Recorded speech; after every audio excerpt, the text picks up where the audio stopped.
India में हर domain में research करी जा सकती है। चाहे आप ऑटोमोबाइल की बात करें, इंडस्ट्रीज की बात करें, पॉवर्टी की बात करें, क्लीन ड्रिंकिंग वाटर की बात करें, साफ हवा की बात करें, एजुकेशन की बात करें, साफ एनर्जी सोर्सेज की बात करें, there is a possibility for all researches. अब जहां पर भी ऑप्शंस ज्यादा होते हैं वहां एक बहुत इंपॉर्टेंट चीज ऐड हो जाती है जिसको हम कहते हैं कंफ्यूजन। और जहां कंफ्यूजन है वहां दिक्कत आती है कि सिलेक्शन कैसे करें। पीएचडी रिसर्च में जो आप टॉपिक सिलेक्ट करते हैं वो निर्धारित करने वाला है कि आपका डॉक्टरेट का सपना कैसे पूरा होगा और उसके आगे आपकी एक्सपर्टीज और अप्रोच कैसा होगा, आपके नेटवर्क कैसे बनेंगे, आप कैसे लोगों से मिलेंगे, किन लोगों से मिलेंगे, कौन सी प्रॉब्लम्स को सॉल्व करेंगे। इसीलिए जरूरी यह है कि आप जान लें कि पीएचडी का टॉपिक कैसे चुनना है।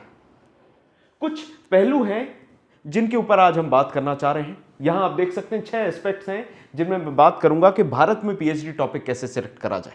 यह स्पेसिफिकली इंडिया के लिए है। जो भी हमारे अफ्रीका से या फिर यूरोप से फ्रेंड्स और स्कॉलर्स देख रहे हैं, ये उनके लिए नहीं है, ये इंडिया सेंट्रिक है। सबसे पहले तो जरूरी है कि आपका मन लगना चाहिए उस चीज में। अगर आपका मन लग रहा है तो फिर आप उस प्रॉब्लम को सॉल्व करेंगे, और जब तक आप उस प्रॉब्लम को सॉल्व नहीं करते तब तक आप हार नहीं मानेंगे। क्योंकि बहुत साफ बात है कि ये लंबा प्रोसेस होने वाला है। आप ये सोचे कि आज आप प्रॉब्लम को सिलेक्ट करते हैं और कल सॉल्व कर देंगे, ऐसा नहीं होने वाला। हो सकता है कि आपका पूरा करियर उसी प्रॉब्लम को सॉल्व करने में लग जाए।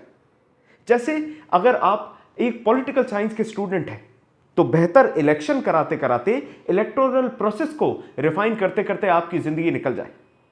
हो सकता है कि आप ऑटोमोबाइल के कोई स्टूडेंट हैं, एक बेहतर एफिशिएंट बैटरी रन ऑटोमोबाइल बनाते बनाते आपका पूरा जीवन निकल जाए। आखिर इसी को तो कहते हैं रिसर्च के प्रति समर्पण। तो सबसे पहला जो रिक्वायर्ड पॉइंट है वो है आपका एरिया ऑफ इंटरेस्ट, आपकी रुचि होना बहुत जरूरी है।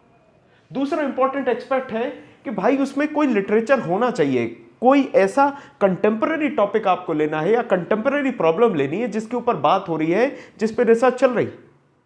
आज अगर ईवीज के समय पर जब इलेक्ट्रिकल व्हीकल्स की बात करी जाती है, इलेक्ट्रिक व्हीकल्स की बात करी जाती है, वहां पर अगर आप डीजल पे रिसर्च करने लगे तो ये कंटेम्पररी नहीं होगा। आपको यह जरूर देखना है कि एग्जिस्टिंग लिटरेचर है, कुछ पेपर्स, कुछ थीसिस, इस तरीके का कंटेंट अवेलेबल है। इसके बाद एस्पेक्ट आता है कि आपको अब जब इंटरेस्ट और लिटरेचर देख लेना है, लिटरेचर सर्वे कर लेना है, फिर आपको अपनी प्रॉब्लम को आइडेंटिफाई करना है। आप अपने आप से पूछें कि आखिर जो मैं रिसर्च कर रहा हूं वो क्यों जरूरी है। आखिर ऐसा क्या बदलाव आ जाएगा समाज में, देश में, किसी एक आदमी के जीवन में कि मुझे ये रिसर्च करनी चाहिए। अगर आपको इस बात का जवाब मिल रहा है तो आप ये रिसर्च करें।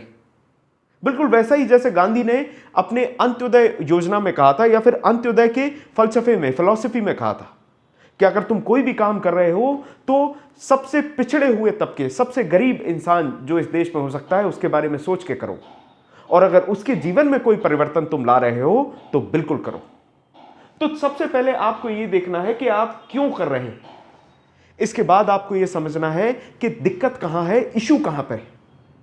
जब आप इन तीनों चीजों को कर लेंगे तो आप देखेंगे कि क्या वो रिसर्च नई है, does it have some extent of novelty, क्या नयापन है और उसमें क्या फीजिबिलिटी है। हो सकता है कि आप स्पेस रिसर्च करना चाह रहे हो, आप चाह रहे हो कि आप जाने, पता लगाएं कि मार्स के ऊपर पानी है, लेकिन मार्स पे ऑक्सीजन कितने परसेंट है, या फिर मार्स में हमें अगर रहना है तो हम किस तरीके से रह सकते हैं, कैसे हैबिचुएट कर सकते हैं। पर यह अपने आप में महंगी रिसर्च है। हो सकता है आपके पास in the mean time given resources का अभाव है, आपके पास रिसोर्सेज नहीं है, और अगर आपके पास रिसोर्सेज नहीं है तो आपकी रिसर्च फीजिबल नहीं होगी। इसीलिए जरूरी है कि आप उस चीज को देखें।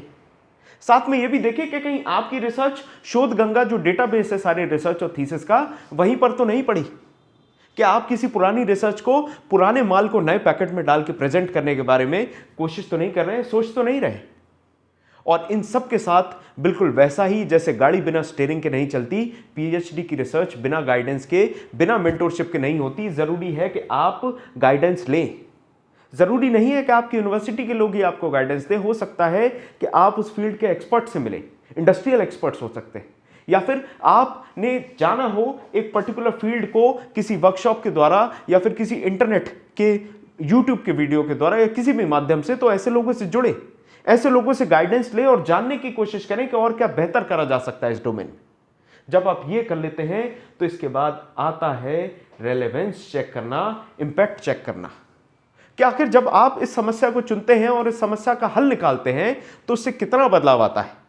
क्या वो एक सोशल इशू को सॉल्व कर रही है, क्या वो एक नेशनल इशू को सॉल्व कर रही है, या फिर इसकी इंटरनेशनल अंडरपिनिंग है, मतलब इसका अंतर्राष्ट्रीय प्रभाव भी है। अगर आप इतने पहलुओं को रखकर अपने रिसर्च प्रॉब्लम को आइडेंटिफाई करते हैं तो मेरा मानना है कि आपकी जो रिसर्च की जर्नी है, जो सफर है, वो बहुत सुखद हो जाएगा। आपकी रुचि भी रहेगी और आपको पल पल गाइडेंस मिलता रहेगा और पल पल मोटिवेशन भी मिलता रहेगा। तो जब भी अपना रिसर्च टॉपिक सिलेक्ट करें, इन पॉइंट्स को ध्यान रखें। मैं चाहूंगा कि आप ये लेक्चर देख के ये पॉइंट्स नोट करें और ये चेक करें कि आपका जो टॉपिक आपने सिलेक्ट किया है या आप जो टॉपिक सिलेक्ट करने वाले हैं वो इन 6 इंडिकेटर्स पे, इन 6 मापदंडों पर खरा उतरता है या नहीं। Thank you.